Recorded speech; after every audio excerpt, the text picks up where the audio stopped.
Hey guys, तो चलिए आगे बढ़ते हैं और इस वीडियो में हम देखेंगे क्या JSX रूल्स। तो चलिए शुरू करते हैं। तो सबसे पहली चीज़ देखिए, ये जो हम लोगों ने लास्ट वीडियो में एरो फंक्शन बनाया था, इसको मैं थोड़ा निकाल देता हूँ फिर से। हम लोग फिलहाल जो है नॉर्मल फंक्शन के साथ ही काम करेंगे, ठीक है। तो यहाँ पर मैं नॉर्मल फंक्शन बना देता हूँ और सिंपली ऐसे रखते हैं। आगे जाके हम लोग एरो फंक्शन के साथ ही काम करने वाले हैं, लेकिन शुरुआत में थोड़ा सा हम लोग यहाँ पर नॉर्मल फंक्शन पे ही काम करेंगे, ठीक है। तो चलिए आगे बढ़ते हैं। जैसे कि मैंने कहा, इस वीडियो में हम लोग देखेंगे JSX रूल्स। तो देखिए यहाँ पर कुछ रूल्स मैंने लिखे हैं ये पता होना ज़रूरी है, ओके। तो पहला देखिए, always return a single element. अभी always return a single element का मतलब है, देखिए मैं सबसे पहले चीज़ ना ये सब निकाल देता हूँ, ठीक है। सिंपली रिटर्न कर दिया मैंने। अब रिटर्न इसको सामने कुछ करना है, तो यहाँ पर मैं मान लो एक H1 डाल देता हूँ, this is my element, okay. मैंने सेव किया और जैसे मैं यहाँ पर सेव करता हूँ तो देखिए यहाँ पर आपको सब कुछ सही से काम करता हुआ दिखाई देगा। ये तो आपको पता है ऑलरेडी, हमने सीखा ही, राइट। लेकिन यहाँ पर इसका कहना क्या है, कम से कम आपको एक एलिमेंट, सिंगल एलिमेंट आपको रिटर्न करना है, ठीक है। देखिए आपने यहाँ पर पैरेंथेसिस नहीं डाली है, हमारा दूसरा पॉइंट है, वो हम लोग देखेंगे बाद में। पहले यहाँ पर ये समझिए कि यहाँ पर आपको कंपोनेंट बनाना है रिएक्ट के अंदर, आपको कुछ ना कुछ यहाँ पर रिटर्न करना पड़ेगा, मतलब एक सिंगल एलिमेंट, ठीक है, जो हमने अभी रिटर्न किया। इतना समझ में आ गया। अब ये इसके बाद दूसरा पॉइंट देखिए, रिटर्न विथ पैरेंथेसिस और विदाउट पैरेंथेसिस। अभी जो है यहाँ पर पैरेंथेसिस हम लोग ने डाला नहीं है, ठीक है। तो उसके बारे में थोड़ा सा यहाँ पर जान लेते हैं ये क्या है। अब देखिए, इतना तो समझ में कि सिंगल एलिमेंट है। अब मुझे क्या करना है, देखिए मान लो ये जो दिस इज माय एलिमेंट है, ये थोड़ा सा मुझे एंटर करके ऐसा कुछ रख देना है, ठीक है। मैंने सेव किया इसको। अब ये जो मैं सेव कर रहा हूँ ना, ये ऑटो सेव हो रहा है, तो पहले वो ऑटो सेव हम लोग बंद कर देते। तो यहाँ पर जाना है प्रेफरेंस सेटिंग्स में, और यहाँ पर मैंने एक्चुअली ऑन सेव करके ऐसा कुछ फॉर्मेट करके कुछ रखा है मैंने, देखिए वो पहले मैं ये देखिए फॉर्मेट ऑन सेव, इसको मैं पहले निकाल देता हूँ। तो हमें ये तो यहाँ पर ये बार बार तकलीफ देगा, ठीक है। तो अब मैं कह रहा हूँ, देखिए इसको मैं नीचे लेके आता हूँ और मैं सेव करता हूँ, ठीक है। अभी भी देखिए मेरा यहाँ पर काम करेगा, आपका जो दिख रहा है यहाँ पर कंपोनेंट काम कर रहा है बराबर। तो ये क्यों काम कर रहा है, क्योंकि आपने अभी तक ये जो उसका ओपनिंग टैग है ना, वो सामने रखा है, देखिए रिटर्न के सामने। देखिए हम लोग क्या सीख रहे हैं, हम लोग सीख रहे हैं JSX रूल्स, और पहला रूल हम लोग ने देख लिया है कि कम से कम एक सिंगल एलिमेंट हमें पास करना है। तो वो देख लिया हम लोगों ने, तो यही हमारा सिंगल एलिमेंट है जो हमने ऑलरेडी पास किया है। लेकिन अब जो देख रहे हैं, रिटर्न विदाउट पैरेंथेसिस, ठीक है। तो मैं विदाउट पैरेंथेसिस अब पहले आपको बता रहा हूँ। विदाउट पैरेंथेसिस का मतलब सिंपली, अगर आपने एक एलिमेंट लिख दिया है और ये H1 के बाद मुझे एंटर प्रेस करना है और ये कुछ इस तरह रखना है, तो मैं रख सकता हूँ। देखिए मैंने सेव किया, ठीक है।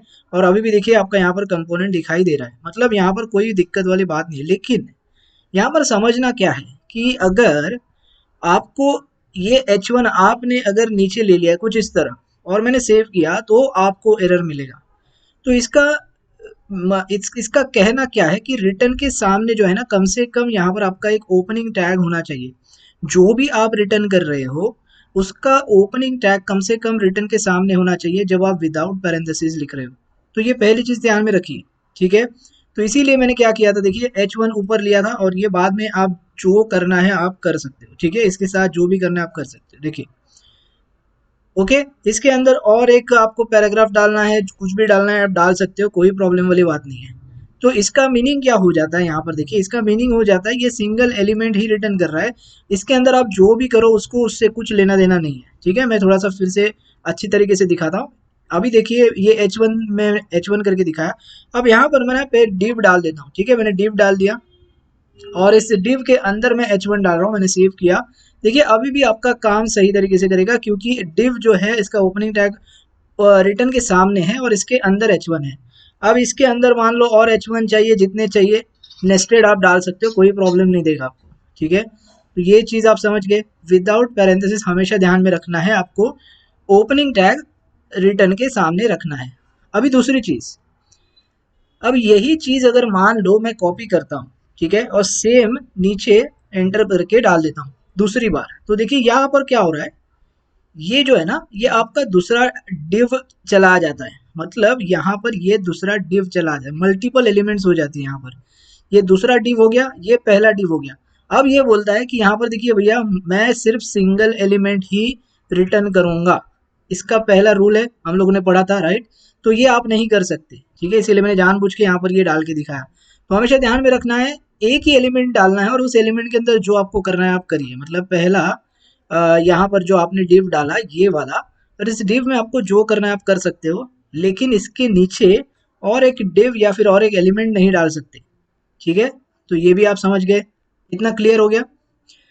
अब देखिए ये जो चीज आप कर रहे हो ना, ये विदाउट पैरेंथेसिस के लिए भी अवेलेबल है, मतलब एप्लीकेबल है, और विथ पैरेंथेसिस के लिए भी एप्लीकेबल है। अभी फिलहाल जो हम लोग देख रहे हो विदाउट पैरेंथेसिस है, देखिए अभी तक मैंने पैरेंथेसिस डाला नहीं है, बराबर। तो ये बात तो आप समझ गए होंगे कि अभी कम से कम देखिए आपको यहाँ पर सिंगल एलिमेंट डालना है, और अगर आप पैरेंथेसिस नहीं डाल रहे तो उसका ओपनिंग टैग आपको रिटर्न के सामने रखना है। क्लियर हो गया। अभी हम लोग आगे बढ़ते हैं और मैं अभी आपको बताता हूँ कि विथ पैरेंथेसिस क्या है, ठीक है। तो ये हो गया आपका विदाउट पैरेंथेसिस। अब मैं इसको नीचे लेके आता हूँ।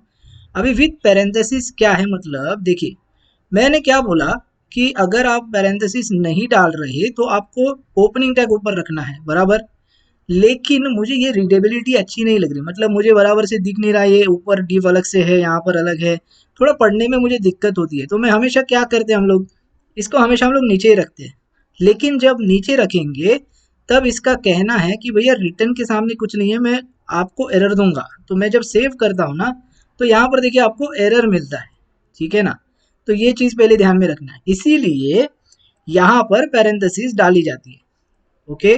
तो मैं अभी क्या करूँगा, यहाँ पर इसको पैरेंथेसिस डाल दूंगा, ठीक है। एक सेकेंड, इसको जो है हम लोग क्या करेंगे, इसको कट कर देंगे, ठीक है। और यहाँ पे ये आपकी पैरेंथेसिस चली आ जाएंगी, और इस पैरेंथेसिस के अंदर आपको अभी ये सब कुछ डाल देना है। अब देखिए आपका काम करेगा, बात समझ में आ रही है।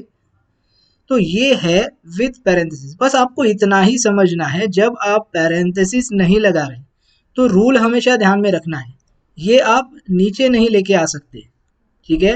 मान लो आपने पैरेंथेसिस नहीं लगाई है तो आप ये जो डिव है नीचे इस तरह नहीं लिख सकते, आपको कम से कम ये एक ऊपर लगाना ही पड़ेगा, इसका ओपनिंग टैग, ठीक है।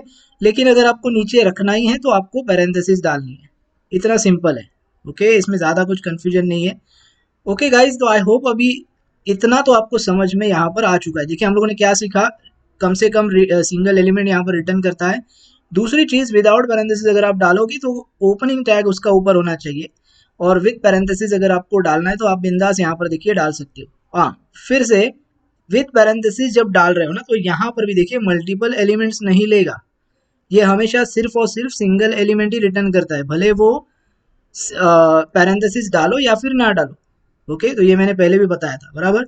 तो ये भी चीज़ यहाँ पर थोड़ी सी ध्यान में रखनी है। देखिए ये बहुत ही बेसिक चीज़ें हैं, इसीलिए मैं बार बार आपको रिपीट कर रहा हूँ, क्योंकि आगे जाके मैं ये सारी चीज़ें रिपीट नहीं करने वाला हूँ। इसीलिए अभी मैं बार बार रिपीट करके आपको थोड़ा सा यहाँ पर प्रैक्टिस करवा रहा हूँ, ताकि आप अच्छे से यहाँ पर समझ जाए कि यहाँ पर JSX रूल्स क्या है, ओके, और ये काम कैसे करता है। ओके चलिए, तो इतना समझ गए हम लोग। अभी आगे बढ़ते हैं, डिव और रिएक्ट फ्रेगमेंट क्या है। अभी देखिए जैसे कि मैंने कहा आपको यहाँ पर ये सिंगल एलिमेंट ही रिटर्न करता है, भले आपने अंदर कुछ भी HTML लिखा हो, कोई फर्क नहीं पड़ता, उसको सिर्फ और सिर्फ एक एलिमेंट चाहिए, मतलब एक डिव चाहिए, ठीक है। तो डिव तो आपने डाल दिया, देखिए आपने सिंगल एलिमेंट ही रिटर्न किया हुआ है, इसका मतलब ही आपने यहाँ पर जो रिटर्न किया है वो सिंगल एलिमेंट है, बराबर। अब इसमें डिव में देखिए कभी कभी क्या होता है, अभी देखिए मैं अगर आपको ये दिखा दूं, मैंने इसको सेव किया और यहाँ पर आप अगर देखोगे ना एलिमेंट्स में, तो यहाँ पे आपको क्या दिखेगा, सिंपली जो आप HTML देखते हो, देखिए मैं दिखा देता हूँ। ये रूट है, आपको पता है, और रूट के अंदर ये डिव दिखता है।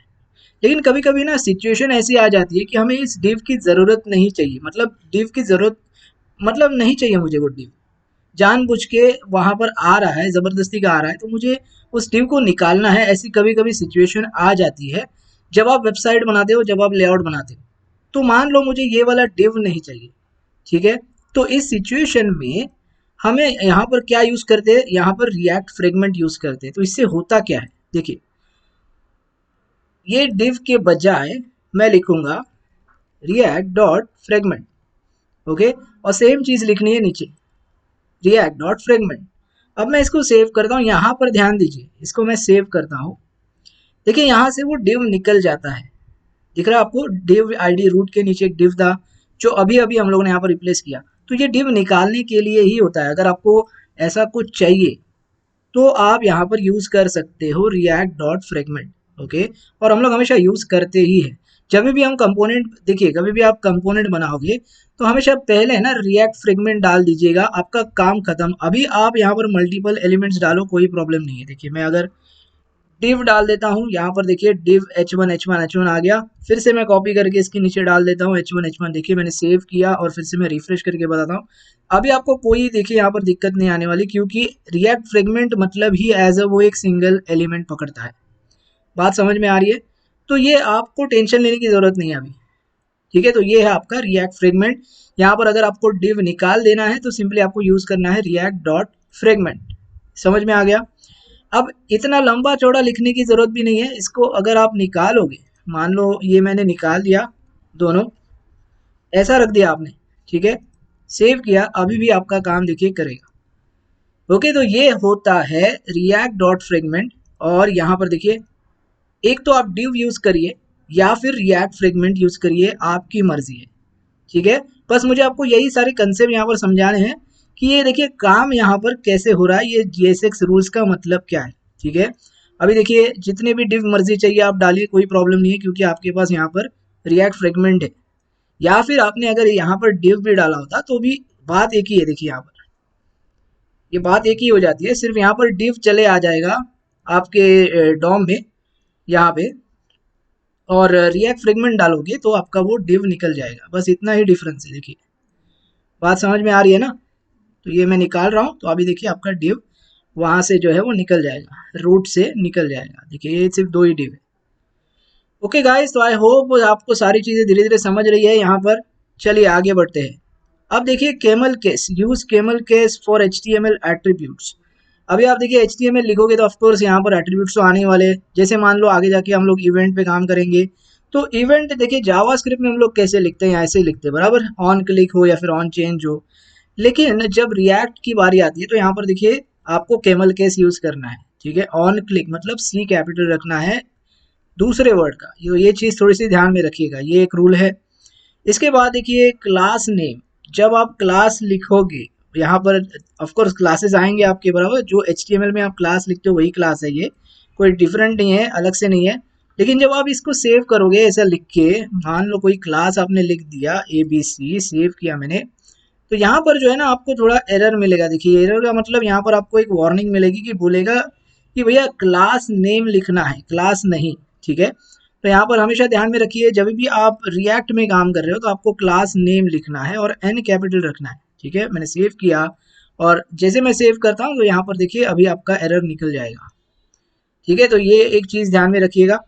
और एक क्या है यहाँ पे, क्लास, ओके क्लास हो गया। इसके बाद देखिए even every element self closing, मतलब जैसे देखिए HTML में हम लोग लिखते थे इमेज, क्या है इमेज टैग, इमेज टैग पता है ना आपको। तो IMG टैग क्या है, ये एक सेल्फ क्लोजिंग टैग है बराबर, इसको क्लोज करने की जरूरत नहीं पड़ती। लेकिन हम लोग जब HTML में लिखते थे तो देखिए ये स्लैश नहीं लगाते थे बराबर, लेकिन रिएक्ट में आपको लगाना पड़ेगा। मान लो देखिए आपने यहाँ पर स्लैश नहीं लगा दिया, इसको क्लोज नहीं किया है बराबर है, और सेव कर दिया, तो देखिए आपको एरर मिलता है यहाँ पर। हमेशा ध्यान में रखिए रिएक्ट में जब आप काम कर रहे हो तो ये आपको लगाना पड़ेगा, ठीक है। अब इसके बाद मान लो आपने इनपुट डाल दिया, इनपुट भी देखिए आपका सेल्फ क्लोजिंग वाला टैग है, इसको मैं सेव करता हूँ। देखिए अभी देखिए एरर मिलेगा, आपको हमेशा ये सेल्फ क्लोज करके ही डालना है। मैंने सेव किया, अभी देखिए सब कुछ बराबर है। तो ये छोटी छोटी चीज़ें हैं जो मुझे आपको इस वीडियो में बतानी थी, क्योंकि ये बहुत ही ज़रूरी है, बहुत ही इंपॉर्टेंट है। और JSX रूल्स में आपको ये सारी चीज़ें पता होनी चाहिए, इसीलिए मैंने थोड़ा सा वीडियो थोड़ी लंबा खींच लिया, कोई बात नहीं। लेकिन आपको सारी चीज़ें यहाँ पर पता हो जानी चाहिए, इस वजह से मैं ये सारी चीज़ें थोड़ा सा डिटेल में बता रहा हूँ। तो आई होप गाइज अभी सारी चीज़ें यहाँ पर आपको क्लियर हो चुकी है JSX रूल्स में। अगर फिर भी ऐसा कुछ लग रहा है मिसिंग तो मुझे आप कमेंट बॉक्स में पूछिए, उसका आंसर मैं आपको ज़रूर दूंगा। तो बस इस वीडियो में इतना ही गाइज, मिलते हैं अगले वीडियो में। Thanks for watching.